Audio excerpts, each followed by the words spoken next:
Let's talk today about a moment of truth. Last week, I talked about what an abusive relationship looks like and how we sometimes treat God in the same abusive ways. To stop our abusive tendencies toward God, you and I need to focus on His holiness and recognize our need for His empowerment to live righteously. But how can you know if someone else would define your actions toward them as abusive? I was talking with a friend the other day about a particular challenge we both face as leaders.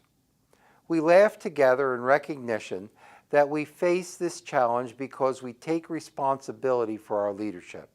When we accept our roles as leaders, it doesn't take long to recognize the actions we take that harm ourselves and others. Despite the human instinct within us to make up excuses or blame others, we know that we are often really the problem. A moment of truth occurs. How long does it take for you and I, or how hard is it for us to admit when we're wrong?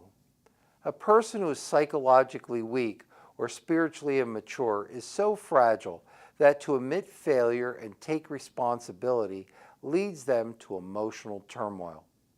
They try to avoid learning and any process that causes them to evaluate themselves seriously. My friend and I laugh because we know that it is us that needs to change at these moments.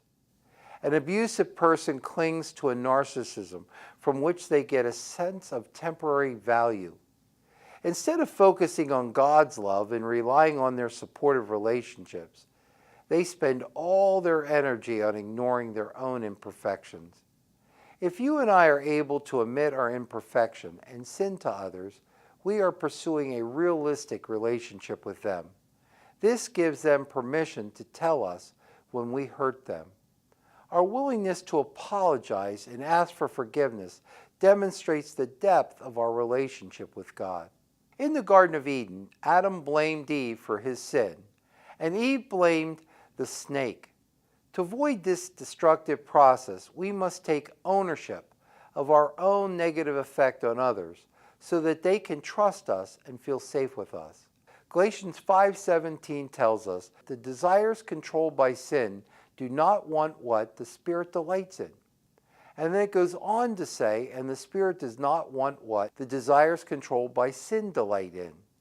Taking responsibility and apologizing prove the Spirit of God is within us. When we humbly express ourselves in this way, we live in reality, honor God, and let others show us where we need to change. God, thank you for forgiving us. Help us trust your grace so we can more readily see where you want us to change. Empower us to forget about our wants and needs so we can focus on others instead. Fill us with your Spirit and empower us to lead well. Amen.